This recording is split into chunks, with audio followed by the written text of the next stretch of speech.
Jimmy Garoppolo and the Niners agreed to a restructured one-year contract that will keep him in San Francisco this year. The contract contains a no-trade clause and a no-tag clause. Can't tag yeah, no tag. That was key. Assuring that Garoppolo will remain in San Francisco this season and have the freedom to move in 23. Schefter goes on to write, it's a one-year deal worth $6.5 million in base, fully guaranteed.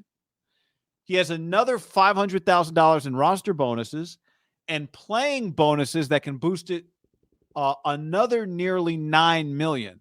So it's 1 year, $7 million, up to just shy of $16 million. If he ends up playing the whole season with roster playtime bonuses, he could end up making that much money. So Jimmy's not moving to Martinez. No offense to Martinez. But I think Jimmy's still doing pretty well. Yeah, just do it. I remember Sudfeld's got like $2 million, so the quarterback room's getting a little more expensive.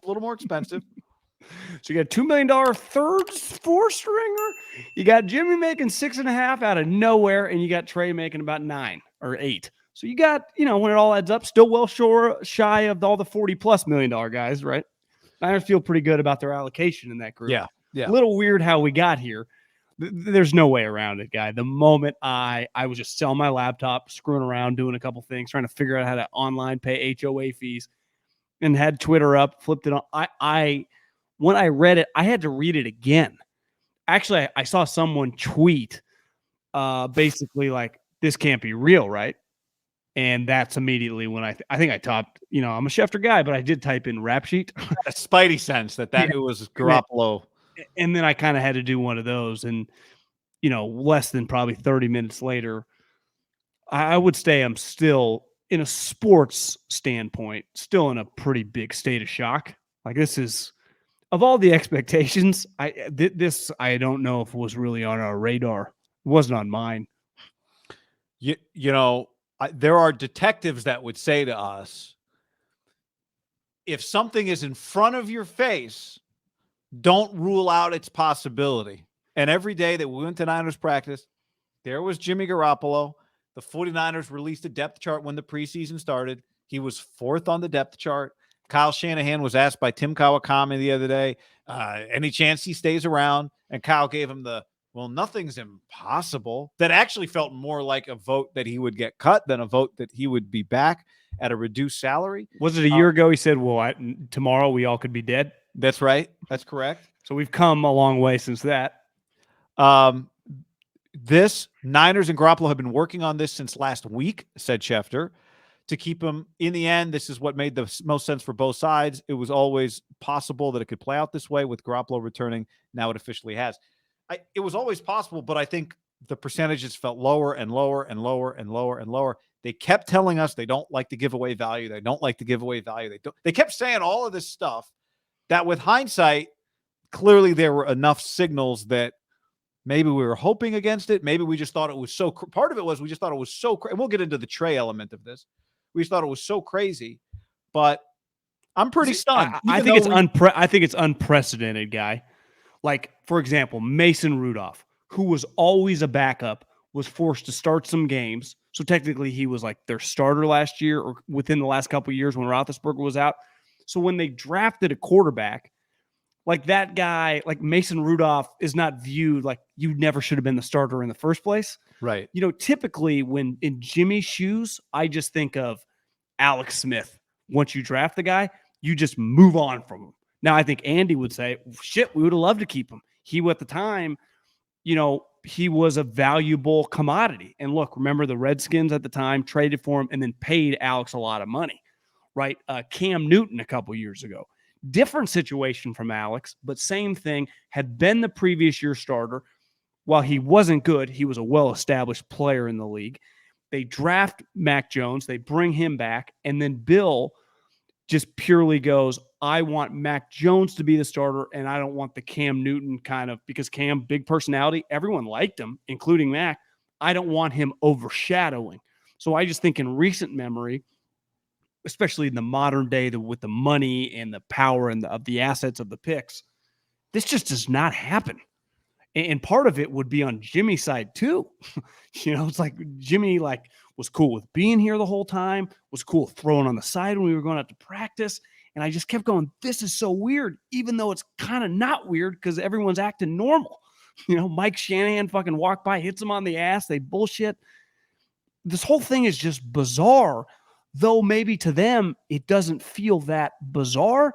But I do think they are underestimating how polarizing quarterbacks are just in the sport and what this can become. I don't know. I guess they've kind of lived it, but kind of not in this how many times situation. has Jed York referenced Joe Montana and Steve Young? I just don't see how that's relatable. It's something that happened in 1987. I'm just saying they've brought it up several times, right? The other thing that was kind of a hint today, we didn't know exactly what, but sneaky Chris Sims, John, he's been wrong on the Niners so many times that we ignored him this morning when he tweeted the Niners and Jimmy, it's a win-win for Jimmy to stay. And then while we were doing the first version of today's podcast, it was, we put it up there like, interesting. Dante Whitner just tweeted, could they come to an agreement? Just asking questions, just a guy asking questions. Turns out it's a guy that maybe knew what was up, right? In hindsight, these were real things. These people knew what was up. They knew. And I do think part of this goes back to remember the report. How many months? What's it been, a month since? Wait, was it somebody on this who came on this podcast and said they've given Jimmy the right to seek a trade? Was it a guest we had? Sounds kind of. I don't think it was. I thought it might have been. Yeah. Somebody basically there were several reports that said the Niners have told Jimmy. Maybe it was Breer said it on a podcast. Maybe that's what it was. Breer said it like on Eisen's show. The Niners have given Jimmy free go find a trade. So Don Yee's been looking for a trade. That was at a combine, right? Yeah, there was something I thought even like a month or two ago that was like old news. But it resurfaced like it was new news, and we'd be like, yeah, this has been on the table for 6 months. So in part of that, when Don Yee calls up, he doesn't just say, hey, trade partner. He also says, if Jimmy was a free agent, what would you pay him? Would you be interested in him, right? And I think it's pretty telling about what the market, partly it tells us what the market was, partly it tells us Jimmy, because you can't deny for him, playing for the 49ers, if something were to happen to Trey Lance this year, playing for the 49ers gives him his best chance at setting himself up for another contract than playing for anybody else.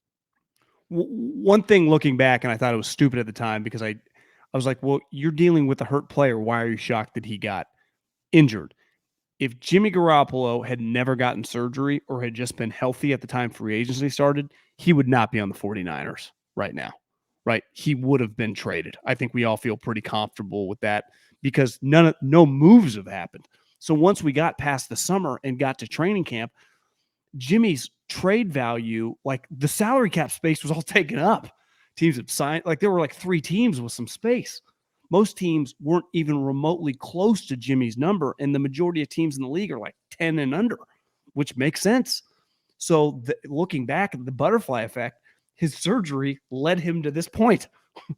And the brief second Zach Wilson might have had a serious injury, that was like, oh, but when that didn't happen, and I said from the beginning why I thought it was dumb for them waiting was just how unoften guys get injured in training camps now. It's just very rare when they play.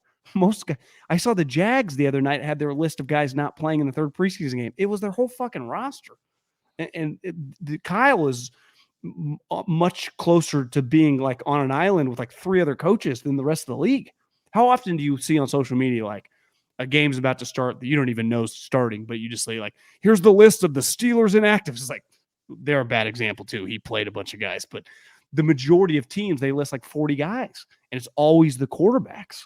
So it just, they obviously they were hoping for that, but I still think more than likely he would have had to restructure his contract to facilitate a trade in August, potentially, right? The Jets would have been one. Yeah. No one was trading for a $25 million contract. So if you would have told us he was going to restructure a month ago, we'd be like, oh, that makes sense. He would have restructured to go somewhere else. I think restructuring to stay on the 49ers, the guy holding the clipboard, is jaw-dropping, guy. It's even though, like you said, all the clues pointed this was a possibility, no one fucking believed any of those clues because they weren't believable because this never happens. Here's the other thing. You and I just thought of this while you were talking. Like we talked about the scenario where he has a no-trade clause. Doesn't mean he can't be traded. It just means he would control if, October 1st rolls around. Let's just say Matt Ryan's hurt out for the year. Colts want a quarterback. and let's say the Colts call the Niners and offer the Niners a fifth. But let's say let's say things are going well. Let's say Trey Lance is playing well. Niners are in first place or they're in good position for the wild card. I don't think they'd have an incentive to trade him for a fifth round pick. No. Right? They would only trade him for like a second because there is a legitimate reason to have a good backup around when you have a quarterback. Well, period. There's a legitimate reason to have a good backup around, period. Then you add to it, Trey got hurt a couple times last year, the finger, which was not really related to anything, but it happened. Then the leg. So I don't think the Niners. How many NFL teams right now would take Jimmy Garoppolo, $6.5 million, their backup quarterback? 31? Yeah, everyone that could afford him. But yeah, assuming every single team has the space. Every team in the league. Every single team. Yeah. In fact, if he was somebody else's backup for $6.5 million, in some ways it would feel like it makes more sense. Like the situation has a history here with Trey. Trey's replacing him. So it feels weirder than if he were, say, I guess you put him on the Texans and Davis Mills, that would make it awkward for Davis too. But does Kyle just keep saying, hey guys, young Montana? Like, you guys watch the documentary? Well, he hasn't really. So yeah, I mean, yeah, you're right. I guess. We'll see on the glass half empty. This is batshit crazy. On the glass half full, the Niners easily have, you could argue, the best contract in the NFL. Jimmy Garoppolo, $6.5 million, backup quarterback. You could argue that's the best contract in the NFL. The only way he gets more expensive is if he plays, and even if he plays at $16 million, let's say he plays every game, that's still cheap for a starting quarterback. Especially starting quarterback that you know that you can compete and win with. Yeah. You could argue Jimmy Garoppolo, $6.5 million, best contract. When you factor in the importance of quarterback, is that the best contract in the NFL? That's glass half full, but you have to factor in the glass half empty. This could turn out to be insanity. It could be. Before we get to that, I'll just make one other point. This is a team that has had its season derailed by quarterback injury before, right? Several times. 18 and 2020. So 2 of the last 5 years. Yeah, and with Jimmy. And then last year, Trey replaced Jimmy when Jimmy got hurt and Trey got hurt. So in a vacuum, saying it's really important for the Niners to have a good, more than serviceable backup quarterback. Well, that's true. I could even rewind to 18 when they were in a situation somewhat like this, somewhat of an unknown. Jimmy Garoppolo, starting quarterback, tears his ACL, and all they have is CJ and Mullins, which I would say if Trey Lance were to have a similar devastating injury, all they would have would be Sudfeld and Brock Purdy, and that would be an immediate disaster problem. Yeah. Does this make it more likely that Trey Lance carries the ball 18 times week 1? That's my question. Yeah, this is